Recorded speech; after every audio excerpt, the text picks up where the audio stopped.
peace and quiet. Hurry up, grumbled Murdoch. I'm a busy engine, he huffed.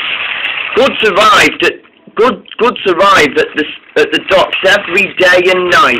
And that is why Murdoch and the other engines have worked so hard that their axles ached. And it wasn't too long until the Fat Controller brought in a new engine to help with the heavy traffic at the docks. The new engine came from the same railway as Rex, Mike, and Frank, and he looked very smart, handsome, and strong. This is Bert. He's going to be pulling heavy freight on the main line. Hello, Bert, shouted Emily. Welcome, Bert, called Arthur. You're the strongest engine I ever seen, chuffed Thomas cheerfully. You're a chatty lot, Bert huffed quietly. The next day, Bert was at the big station at the harbour pulling a long, heavy train. He was coupled to his goods train as he steamed away. Bert was happy to be working on the Fat Controller's railway, but he was longing for some peace and quiet. Wherever he went, it was too noisy. At the end of the day, he couldn't wait to go back to the sheds for some peace and quiet.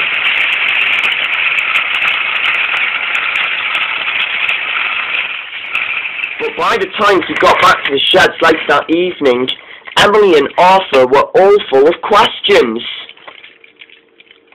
What sort of train have you ever pulled? Have you worked at the harbour before? Have you ever crashed? Please, shouted Bert. I want some peace and quiet, and I don't have to share a shed with chatterboxes. No need to be rude, said Emily quietly. We're only being friendly, said Arthur, feeling offended. The next day, Bert picked up a long line of trucks, and they have now become his goods train. He had taken more coal and water outside the yards and was ready to pull his very long train.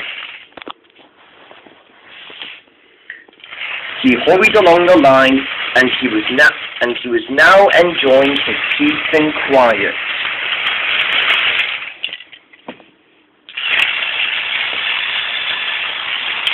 But not for long.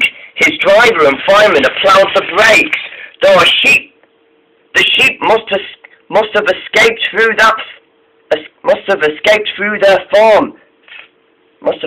from their farm through that broken fence, said the fireman.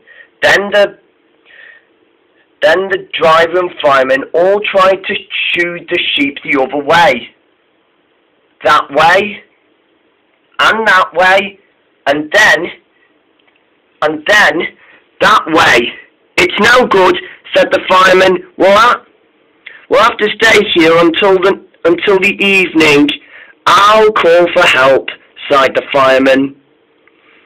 But poor Bert was not enjoying this long moment with the sheep.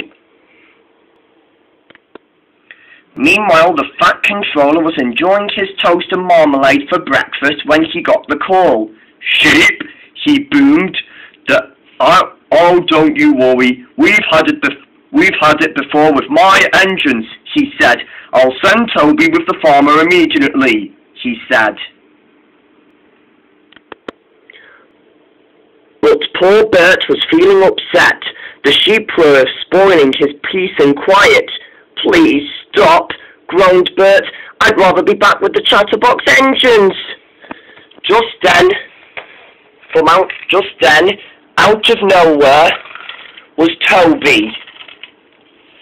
Toby, said Bert. My boy, am I glad to see you. And he was. Soon the farmer and his dog, who came out of Toby's cab, went to work. At last, the line was clear. Thank you, Toby, shouted Bert, and he whistled goodbye.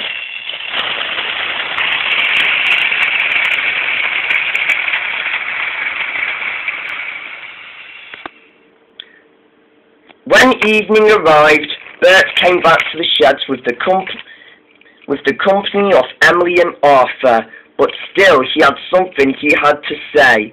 "I'm very sorry I snapped at you both," he said. "I'm very pleased to share a shed with you." "And we're pleased to have your company," smiled Emily. "We are," said Arthur, "and thank you for saying you're sorry," he said. Bert laughed. The sound of bar, bar, bar soon kept him awake, but soon he and his new friends both went to sleep.